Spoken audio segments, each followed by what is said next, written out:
अस्सलाम वालेकुम रहमतुल्लाहि व बरकातुहू। दोस्त अहबाब, जैसा कि आप लोग जानते हैं कि जब से हीरा ग्रुप ऑफ कंपनीज़ की तरफ से डिजिटल गोल्ड का कारोबार शुरू शुरू हुआ है और ये इस बात का सिलसिला जारी हुआ है कि हीरा ग्रुप अपने मार्ट्स और मॉल जो है वो खोलने की इफ्तिताह कर रहा है। 10 तारीख को तिरुपति में, तो किसी टाइम मुंबई में और बेंगलोर में भी ओपन होने वाला है। उस वक्त से लेकर के लोगों में खुशी और जज्बात के इस कदर माहौल गर्म है अल्हम्दुलिल्लाह कि जिसको बताना और बयान करना मुश्किल है, जिसको कि शुमार में नहीं लिया जा सकता। बस इतना जाना जा सकता है कि एक मायूसी जो 2018 अक्टूबर में थी, कंपनी को बंद करने और कंपनी को यलगार करने के वक्त जिस गहरी समझिए कि मायूसी का शिकार लोग थे, आज public Heera group of companies से ताल्लुक़ रखने वाले तमाम अफराद आज उतनी ही ऊंचाई की मेयार पर खुशी का इजहार कर रहे हैं जब से डिजिटल गोल्ड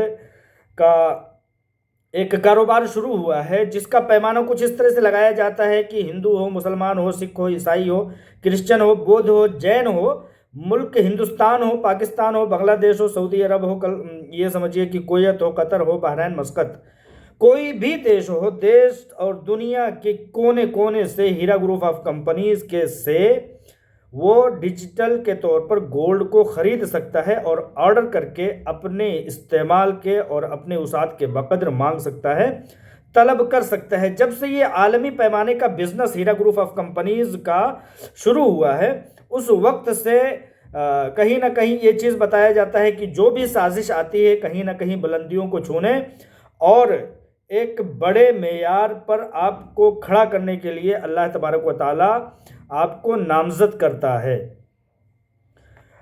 जैसा कि शायर कहता है कि तुंदिए बाद मुखालिफ से न घबरा ए उकाब, तुंदिए तुंदिए बाद मुखालिफ से न घबरा ए उकाब, ये तो चलती हैं तुझे ऊंचा उड़ाने के लिए। यानी कि अगर तूफ़ान और हवाएं आपके मुखालिफ सिमत में चलती हैं तो उससे घबराना नहीं चाहिए, क्योंकि शाहीन और जो एक शाहीन होता है वो जब तूफ़ान आता है तो इतनी ऊंचाई पर उससे बचने के लिए और उसके ख़तरात से अपने आप को ट्रेंड करने के लिए इतनी ऊंचाई पर चला जाता है कि जिसकी कोई इंतहा नहीं होती है। जहाँ पर हमारी फ़्लाइटें उड़ती हैं उतने से उससे कहीं ऊपर चला जाता है, जहाँ पर तूफ़ान का कोई असर नहीं होता है। तो आज हमने हीरा ग्रुप ऑफ कंपनीज़ को इतनी ऊंचाई पर देख लिया है कि ये शेर साबित आता है, जिसको मैं बारहा याद करता हूँ, आपको फिर से एक बार बताना चाहता हूँ कि तुंदिए बाद मुखालिफ से न घबरा ए उकाब, ये तो चलती है तुझे ऊंचा उड़ाने के लिए। तो ये जो मुखालिफ हवा चली थी, ये कहीं ना कहीं हीरा ग्रुप ऑफ कंपनीज़ को इस मेयार पर ला करके खड़ा करने के लिए चली थी। अल्लाह रब्बुल आलमीन की मशीयत इज़्ज़ती में ये चीज़ बरहक थी कि हीरा ग्रुप ऑफ कंपनीज़ आलमी पैमाने पर आकर के खड़ा हो जाएगा। ज़राए के मुताबिक ये चीज़ भी सुनने में आया है कि ये डिजिटल गोल्ड जो है ये इतना बड़ा कारोबार पेश करेगा, इतना बड़ा तिजारत पेश करेगा और इतनी फ़ायदे बख्श चीज़ साबित होगी कि एक स्टेट और रियासत से लगभग एक हज़ार लोग इसमें रोज़गार पा सकेंगे। पार्ट टाइम भी, फुल टाइम भी, अपने घर पर भी रह सकेंगे। जैसे कि ख़वातीन वगैरह हैं तो वो अपने घरों पर रह करके अपने फ़ोन और अपने ज़राए से वो पार्ट टाइम करके 10 से 15,000 और जो फुल टाइम करना चाहेंगे वो 25,000, 30,000 रुपये, 35,000 रुपये भी कमा सकेंगे।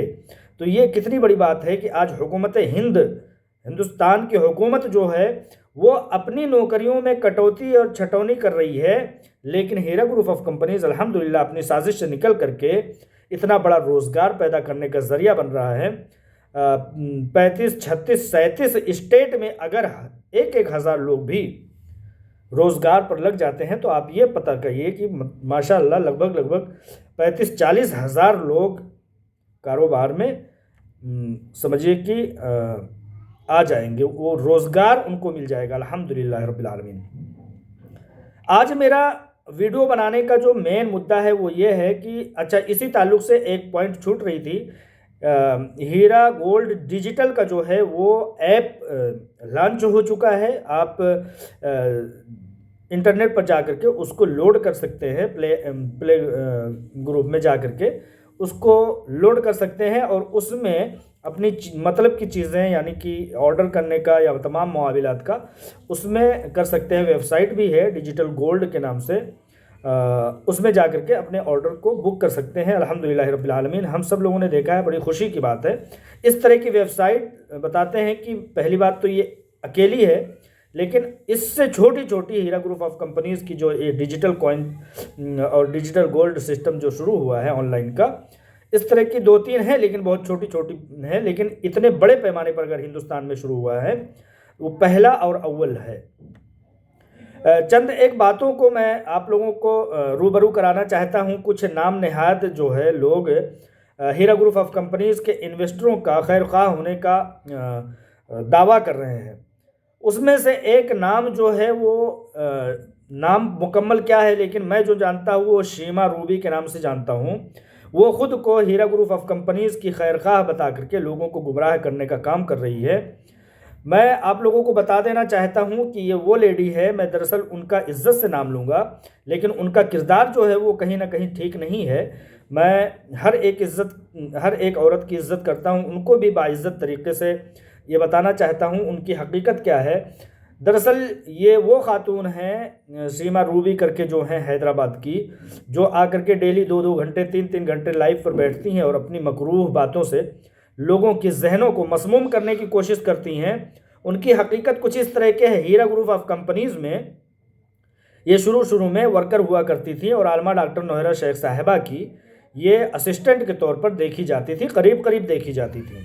लेकिन उस टाइम चूँकि जो हीरा ग्रुप ऑफ कंपनीज़ में इन्वेस्टमेंट करने वाले लोग थे, उनकी असनाद जो थी, उनका सर्टिफिकेट जो हुआ करता था वो राइटिंग में दिया जाता था, वो छपा करके रखा गया था। तो इन लोगों ने एक बड़े पैमाने पर उसको चुरा लिया था, उसकी वजह से और कई एक घपले इन्होंने जो है किए थे, जिसकी वजह से इनको साइड लाइन कर दिया था बड़ी खामोशी के हिसाब से। जैसा कि आलमा डॉक्टर नोहरा शेख साहिबा का मिजाज है कि वो लोगों को बगैर ज़दोकोब किए हुए, बगैर डांटे डपटे, उनका जब बदउनवानी का किरदार उनका आ जाता है तो उनको साइड लाइन कर देती हैं, ये कह करके कि अभी फ़िलहाल के लिए मैं आपसे थोड़े दिनों के लिए माजरत चाहती हूँ।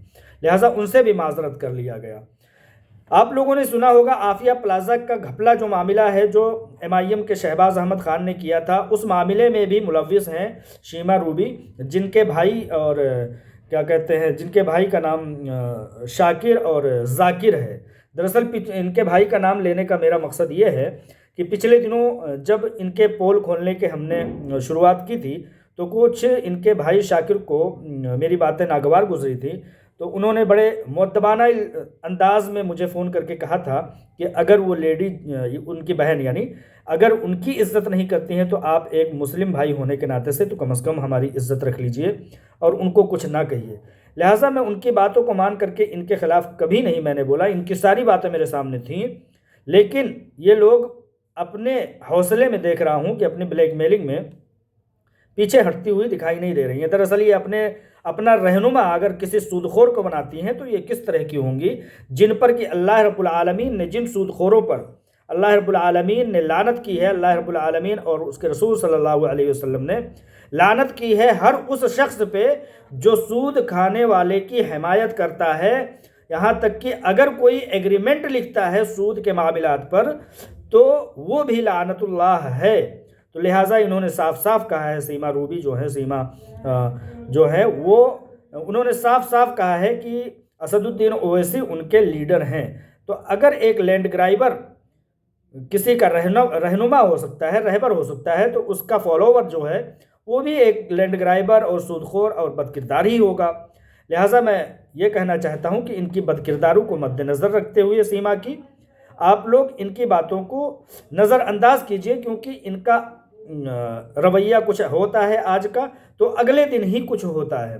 तो मैं ये बता रहा था कि जो आफिया प्लाजा का मामला था उसमें आलमा डॉक्टर नोहरा शेख साहिबा के ख़िलाफ़ साजिश करने वालों में पेश रहने वाली शहबाज अहमद खान MIM लीडर का दायां हाथ रहने वाली यही शीमा ही थी, और इन्होंने ही वहाँ से हीरा ग्रुप ऑफ कंपनीज़ का जो पहला दफ्तर था वहाँ से छोड़ने पर मजबूर कर दिया था। और आलमा डॉक्टर नोहरा शेख ने ये इस बात को कहते हुए वहाँ से निकल गई थी कि अल्लाह तबारक व तआला मुझे बरकत देगा तो इस तरह की बहुत सारी बिल्डिंगें और बहुत सारे फ्लैट्स हमारे पास होंगे, यहाँ से निकल चलते हैं, यहाँ पर बहुत गंदे और बहुत मकरूह शबीह के लोग यहाँ पर रहते हैं, बसते हैं, उनके पीछे लग गए थे, लिहाजा उसको इन्होंने छोड़ दिया था। अच्छा, दरअसल क्या है कि सीमा और उनके तमाम ख़ानदान वालों ने 2012 से कबल ही हीरा ग्रुप ऑफ कंपनीज़ में इन्वेस्टर हुआ करते थे, लेकिन 2012 में जब असदुद्दीन ओवैसी ने लैंड ग्राइबर असदुद्दीन ओवैसी ने जब हीरा ग्रुप ऑफ कंपनीज़ पर FIR किया तो उसी टाइम सीमा और उनके तमाम अहल खाना और उनके तमाम ख़ानदान के लोगों ने अपना विड्रॉल करके ख़ुद को अलग थलग कर लिया था। इससे भी पता चलता है कि लैंड ग्राइबर की फॉलोवर जितनी हैं वो सब के सब सूदखोर जहनीत के मालिका हैं, और उन लोगों ने अपने मालिक के कहने के हिसाब से उन्होंने अपने आप को 2012 में अलग थलग कर लिया था, और मुसलसल 6 साल तक इन्होंने खुद को अलग किया। हीरा ग्रुप ऑफ कंपनीज़ में दोबारा सीमा और उनके ख़ानदान ने, रूबी और शाकिर और जाकिर ने फिर से एंट्री मारी। कब? 2018 में, जब साजिश के जाल बुने जा रहे थे।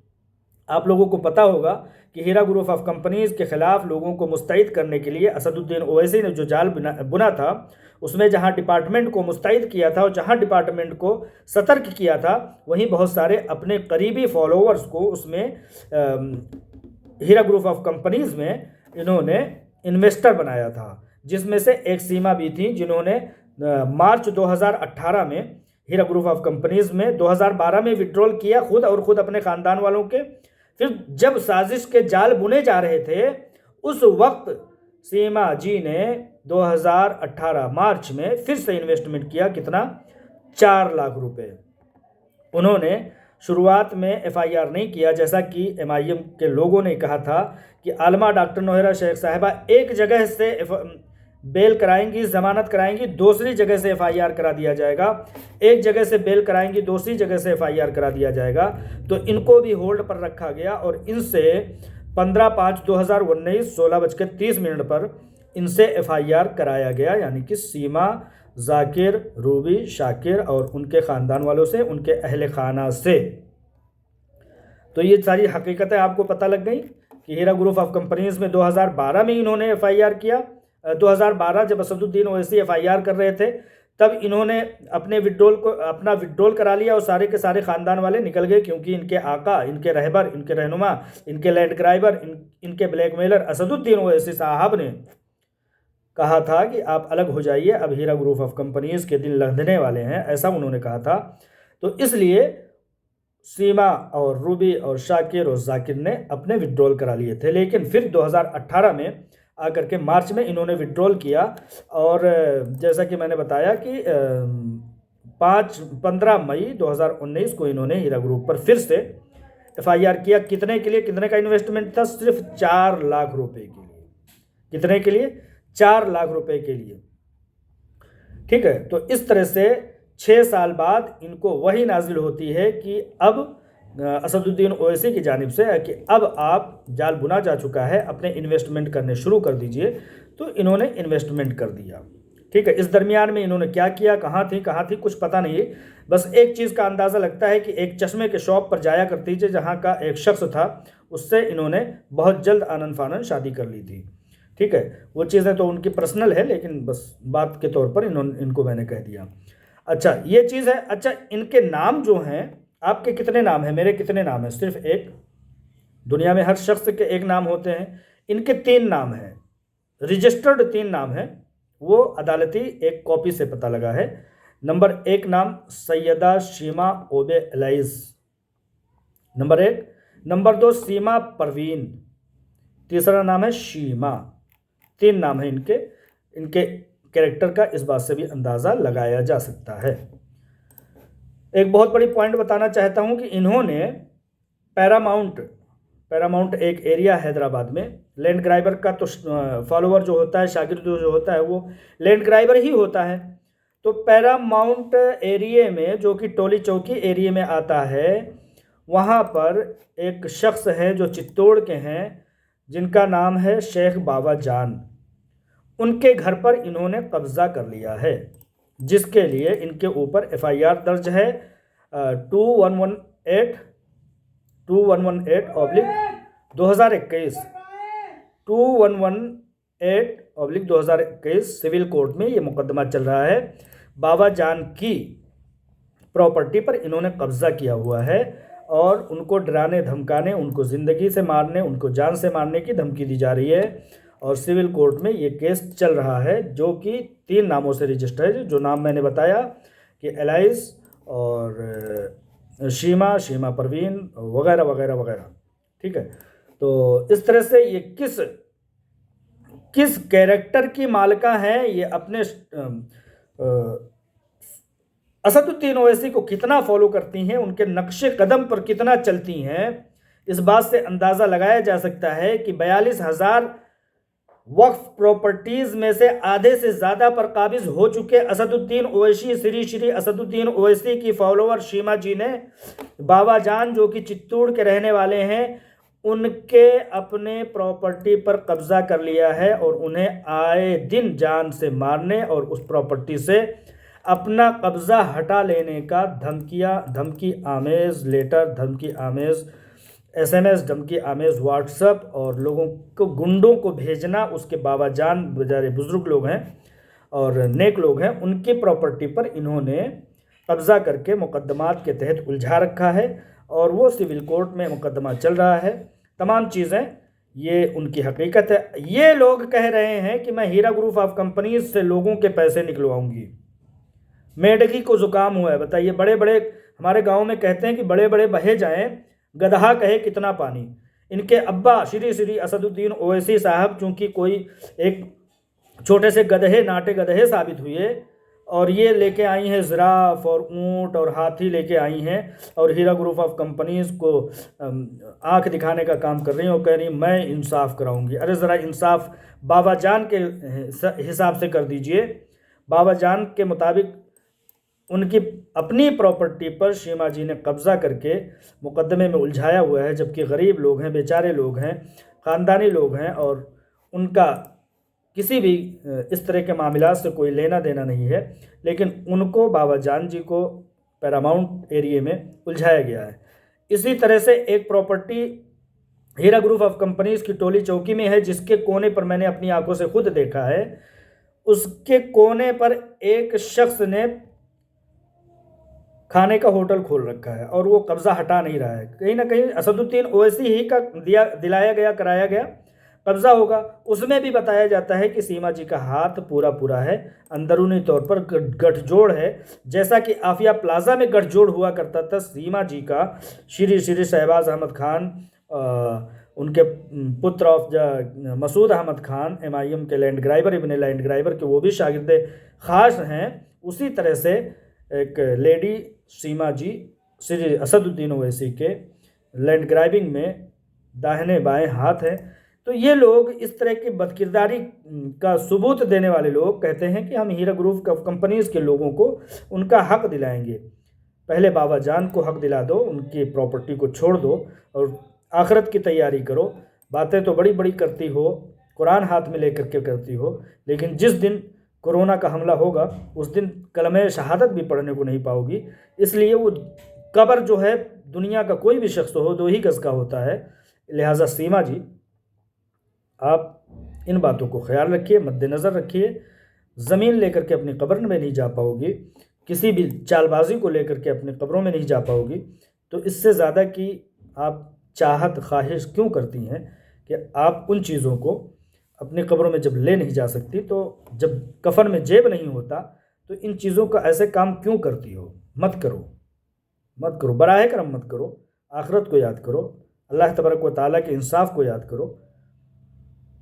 तो इन बातों को लेकर के मैं आप लोगों को जागरूक करना चाह रहा था, बेदार करना चाह रहा था कि जो शीमा आ करके 3-3 घंटे बैठ करके लाइव डिस्कशन करती हैं, उनके किरदार कुछ इस तरह के हैं। आफिया प्लाजा में किरदार, फिर उसके बाद असदुद्दीन ओवैसी के साथ गठजोड़ का किरदार, फिर उसके बाद हीरा ग्रुप ऑफ कंपनीज़ में डकैती का किरदार, फिर उस तरह से बाबा जान के साथ पैरामाउंट एरिया में उनके घर पर कब्ज़े का किरदार, फिर आफिया प्लाजा ये क्या कहते हैं कि टोली चौकी में जो हीरा ग्रुप ऑफ कंपनीज़ का जो ज़मीन है उस पर कब्ज़े का किरदार, तो ये सारे किरदार हैं और अपने किरदार को पर पर्दा डाल करके आए हो हमें आईना दिखाने। जज़ाकल्लाहु खैर, बहुत बहुत शुक्रिया दोस्तों, ज़रा इनको समझाने का काम करें। अस्सलाम वालेकुम रहमतुल्लाह।